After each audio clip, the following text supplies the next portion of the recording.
मुंशी प्रेमचंद हिंदी साहित्य के एक ऐसे सितारे हैं जिन्होंने अपनी लेखनी से समाज के हर वर्ग को छुआ। उनकी कहानियां केवल मनोरंजन नहीं बल्कि समाज के आईने की तरह होती हैं। कायापलट भी ऐसी ही एक कहानी है जिसमें परिवर्तन, पश्चाताप और मानवीय संवेदनाओं का अद्भुत चित्रण किया गया है। ये कहानी हमें ये सोचने पर मजबूर करती है कि इंसान चाहे जितना भी भटक जाए, अगर उसके अंदर आत्मबोध जाग जाए तो उसका कायापलट संभव है। पहला दिन तो कमलाचरण ने किसी प्रकार छात्रालय में काटा, रात से सायंकाल तक सोया किए। दूसरे दिन ध्यान आया कि आज नवाब साहब और तोखे मिर्जा के बटेरों में बढ़ाऊ जोड़ है। कैसे कैसे मस्त पट्टे हैं, आज उनकी पकड़ देखने के योग्य होगी। सारा नगर फट पड़े तो आश्चर्य नहीं। क्या दिल लगी है कि नगर के लोग तो आनंद उड़ाएं और मैं पड़ा रहूं। यह सोचते सोचते उठा और बात की बात में अखाड़े में था। यहां आज बड़ी भीड़ थी। एक मेला सा लगा हुआ था। भीष्ती छिड़काव कर रहे थे। सिगरेट, खोमचे वाले और तंबोली सब अपनी अपनी दुकान लगाए बैठे थे। नगर के मनचले युवक अपने हाथों में बटेर लिए या मखमली अड्डों पर बुलबुलों को बैठाए मटर गश्ती कर रहे थे। कमलाचरण के मित्रों की यहां क्या कमी थी। लोग उन्हें खाली हाथ देखते तो पूछते, अरे राजा साहब, आज खाली हाथ कैसे? इतने में मियां सैयद मजीद हमीद आदि नशे में चूर सिगरेट के धुएं भकाभक उड़ाते दिख पड़े। कमलाचरण को देखते ही सबके सब सर पर दौड़े और उससे लिपट गए। मजीद, अब तुम कहां गायब हो गए थे यार? कुरान की कसम, मकान के सैकड़ों चक्कर लगाए होंगे। राम सेवक, आजकल आनंद की रातें हैं भाई, आंखें नहीं देखते हो, नशा सा चढ़ा हुआ है। चंदूलाल चैन कर रहा है पट्टा। जब से सुंदरी घर में आई उसने बाजार की सूरत तक नहीं देखी। जब देखिए घर में घुसा रहता है। खूब चैन कर ले यार। कमला, चैन क्या खाक करूं, यहां तो कैद में फंस गया। 3 दिन से बोर्डिंग में पड़ा हुआ हूं। मजीद, अरे खुदा की कसम कमला, सच कहता हूं, परसों से मिट्टी पलीद हो रही है। आज सबकी आंख बचाकर निकल भागा। राम सेवक, खूब उड़े। वह मुझ अंदर सुपरिंटेंडेंट झल्ला रहा होगा। कमला, ये मार्के का जोड़ छोड़कर किताबों में सिर कौन मारता? सैयद, यार आज उड़ाए तो क्या, सच तो यह है कि तुम्हारा वहां रहना आफत है। रोज तो ना आ सकोगे और यहां आए दिन नई सैर, नई नई बहारें। कल लाला डिग्गी पर, परसों परेड पर, नरसों बेड़ों का मेला कहां तक गिनाऊं, तुम्हारा जाना बुरा हुआ। कमला, कल की कटाव तो मैं जरूर देखूंगा, चाहे इधर की दुनिया उधर हो जाए। सैयद, और बेड़ों का मेला ना देखा तो कुछ ना देखा। तीसरे पहर कमलाचरण मित्रों से विदा होकर उदास मन छात्रालय की ओर चला। मन में एक चोर सा बैठा हुआ था। द्वार पर पहुंचकर झांकने लगा कि सुपरिंटेंडेंट साहब ना हो तो लथपक कर कमरे में हो रहा हूं, तो ये देखता है कि वह भी बाहर ही की ओर आ रहे हैं। चित्त को भली भांति दृढ़ करके भीतर बैठा। सुपरिंटेंडेंट साहब ने पूछा, अब तक कहां थे? एक काम से बाजार गया था। ये बाजार जाने का समय नहीं है। मुझे झात नहीं था, अब ध्यान रखूं को। जब कमला चारपाई पर लेटा तो सोचने लगा, यार आज तो बच गया, पर उत्तम तभी हो कि कल बचूं और परसों भी महाशय की आंख में धूल डालूं। कल का दृश्य वस्तुतः दर्शनीय होगा। पतंग आकाश में बातें करेंगे और लंबे लंबे पेंच होंगे। यह ध्यान करते करते सो गया। दूसरे दिन प्रातःकाल छात्रालय से निकल भागा। सुहृदगण लाल डिग्गी पर उसकी प्रतीक्षा कर रहे थे। देखते ही गदगद हो गए और पीठ ठोंकी। कमलाचरण कुछ देर तक तो कटाव देखता रहा, फिर शौक चर्राया कि क्यों न मैं भी अपने कनकों मंगाऊं और अपने हाथों की सफाई दिखलाऊं। सैयद ने भड़काया, बदबद कर लड़ाओ, रुपए हम देंगे। चट घर पर आदमी दौड़ा दिया।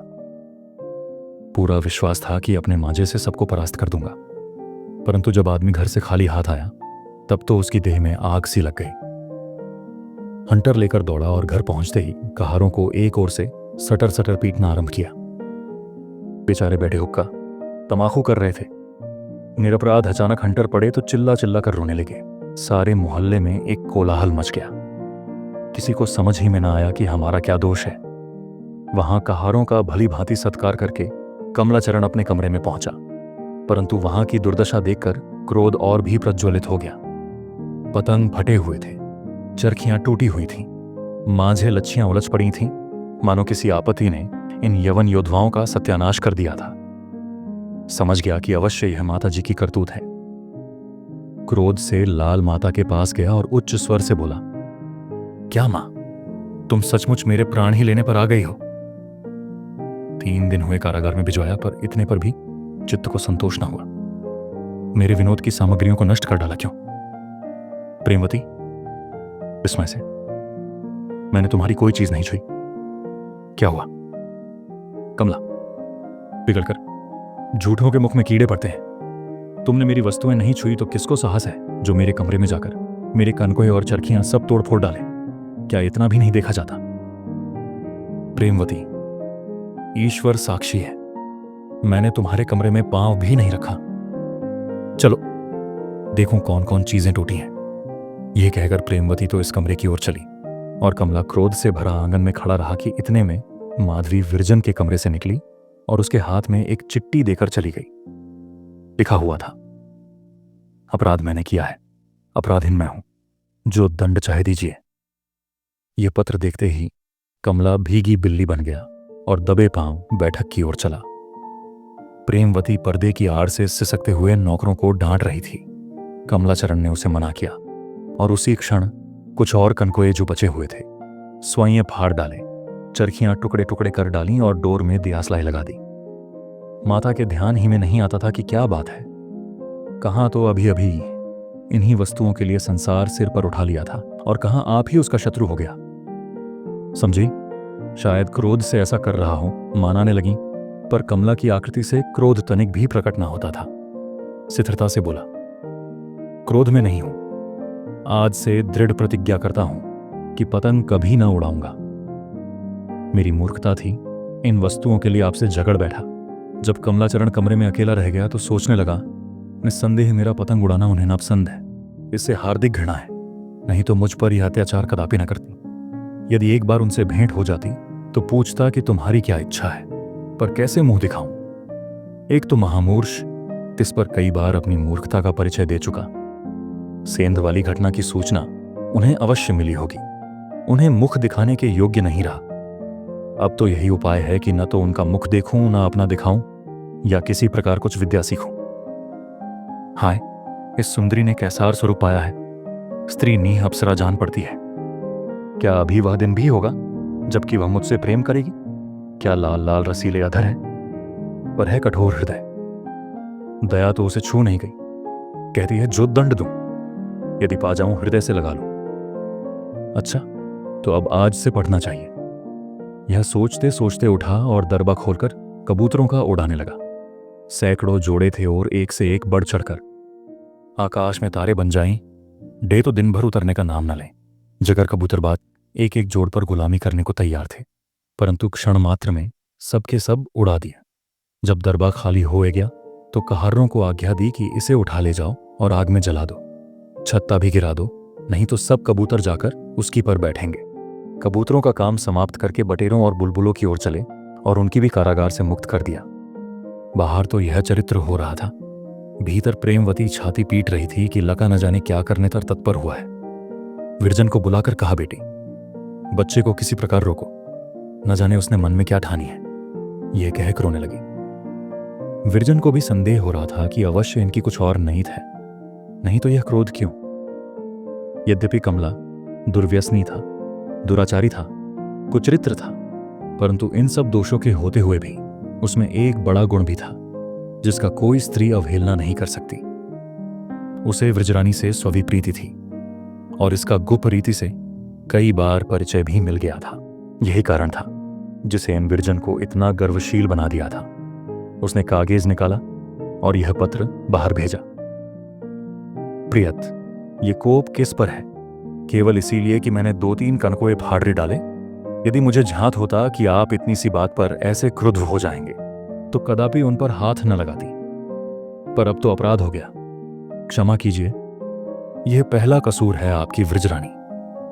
कमलाचरण यह पत्र पाकर ऐसा प्रमुदित हुआ माने सारे जगत की संपत्ति प्राप्त हो गई। उत्तर देने की इच्छा हुई, पर लेखनी ही नहीं उठती थी।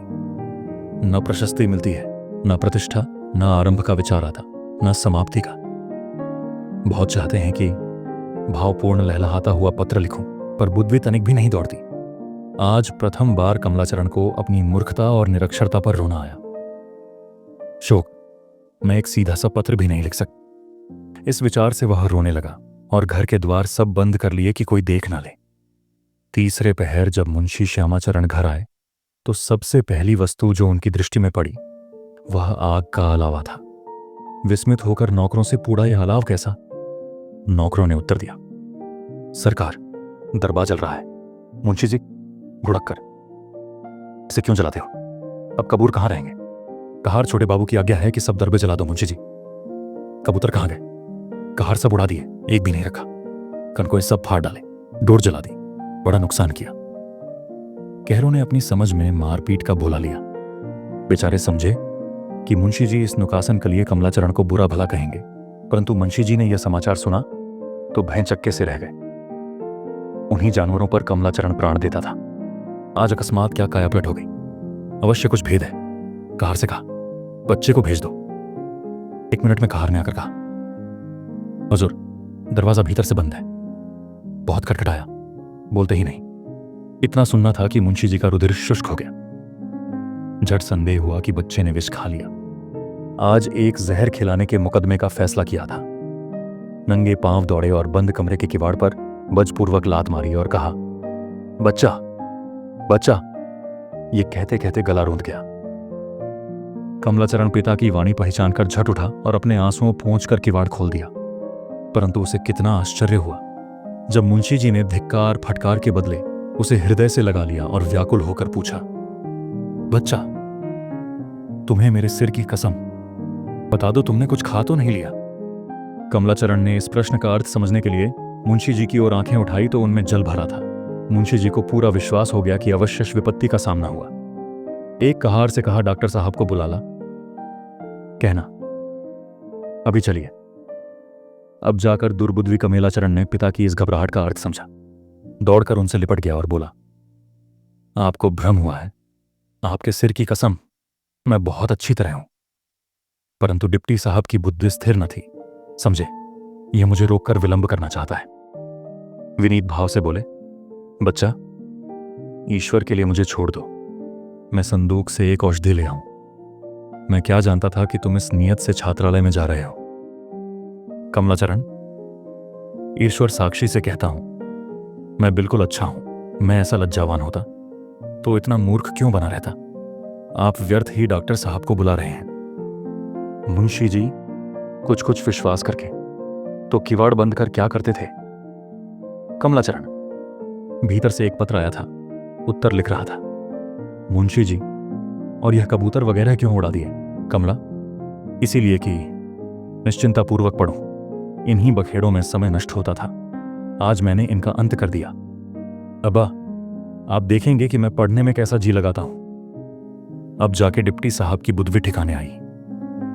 भीतर जाकर प्रेमवती से समाचार पूछा तो उसने सारी रामायण कह सुनाई। उन्होंने जब सुना कि विरजन ने क्रोध में आकर कमला के कनकोए फाड़ डाले और चरखियां तोड़ डाली तो हंस पड़े और कमलाचरण के विनोद के सर्वनाश का भेद समझ में आ गया। बोले, जान पड़ता है कि बहू इन लालजी को सीधा करके छोड़ेगी। कायापलट केवल एक व्यक्ति के जीवन परिवर्तन की कहानी नहीं है, बल्कि यह एक संदेश है कि सच्ची शिक्षा और मानवीय मूल्यों की ओर लौटना ही जीवन की सबसे बड़ी जीत है। मुंशी प्रेमचंद ने इस कहानी के माध्यम से दिखाया है कि अंततः अच्छाई की ही विजय होती है, और यदि इंसान सच में चाहे तो उसका हृदय परिवर्तन संभव है। यही प्रेमचंद की लेखनी की विशेषता है, सरल, सजीव और हृदय को छू लेने वाली।